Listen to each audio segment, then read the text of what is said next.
Grief is so fascinating.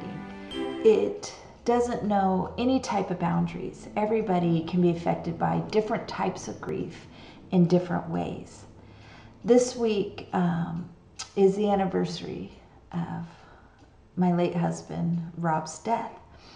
And I've seen this over the years, and years don't help. That for some reason my body knows this week. Let me try to explain this as best as I can. I won't even be thinking about it. I'll be thinking about something else, or I won't even, but my body knows. And I've seen this pattern over the years, and it's, even though it's been, so many years, it's still the same. Like, it's still, my body still knows the beginning of March, the end of February. And my husband Steve pointed out, because he's seen this, like, it's like almost like clockwork. It's like even if I'm not thinking about it, for some reason my subconscious knows. And does it get easier? I heard a great line in Sleepless in Seattle when Tom Hanks is talking to the radio person, that he goes, I don't know, just, it's hard to get up at first, and every day, just all of a sudden you look back and you're like, oh, it's a little bit easier, it's a little bit easier. And that's kind of the same, like, it's never really gone. It's kind of always there in the back of your mind. But it's a little bit easier, and it may seem to some like I'm completely fine or I'm completely over it, but it's still hard. There's certain things that trigger grief or bring back, the thoughts. And I remember when I was young, and I remember my mother-in-law saying how much she hated fall. And I was like, that's kind of odd to hate fall. And she says, I hate fall because I had 2 miscarriages in the fall. And so her body, when fall would come around, or that time of year would come around, it was, her body knew. And she had this grief that still, this was, some 20 years later, but yet she still had a hard time with fall, or you still have a hard time at the beginning of March, or you don't know, but your body knows. And that's why I was saying grief is hard to understand. I don't know if it will ever get easier. It just gets a little bit different, if that makes sense. It's still the dates. I thought maybe because I spoke so much about it that I went around and I did all my speaking, and I would go through the dates that I know, March 2nd, March, all these dates.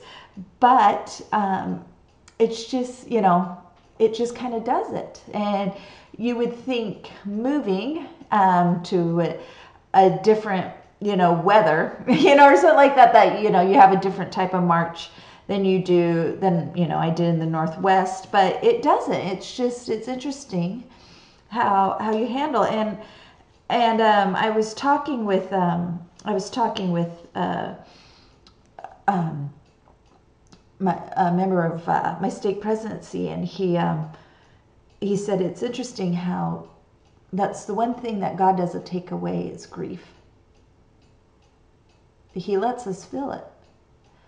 He may help us in bearing the burdens, but he goes, why do you think that was? And he was kind of talking out loud, like kind of thought, but made me think, why do I think that is, that God lets us experience grief?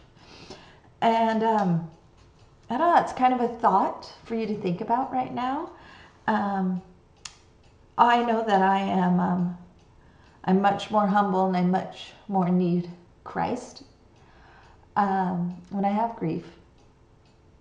And that I can, in little aspects of my life, I can understand the amount of pain that maybe, no, I don't, but maybe I get a little taste of the sadness he has.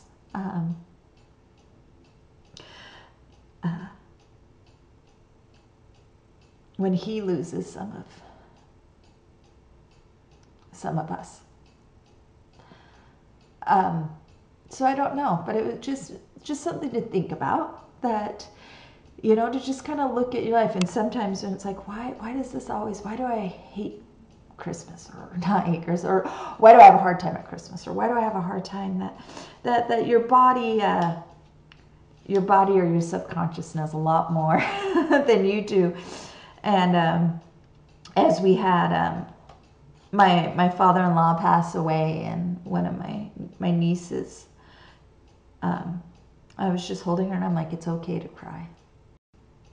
It's okay to cry. Sometimes crying helps. And so when you feel that, you know, just recognize it and just realize that there are tons of people going around wherever you are that could be going through that right now. And this week, people, how are you doing? Not so good. And then it kind of catches them off. But, you know, I think if we listen to the Spirit, that we can help those around us. And those who may be struggling, they may not understand why, or maybe they do, but that just show love to each other and give everybody the benefit of the doubt and show kindness. And realize that generally everybody is trying their hardest. We really are. So I hope you all have a wonderful week, and that whatever trials you're going through, I know that as you yoke yourself with Christ, that He helps you bear up those trials or those burdens. Thanks, and have a great week.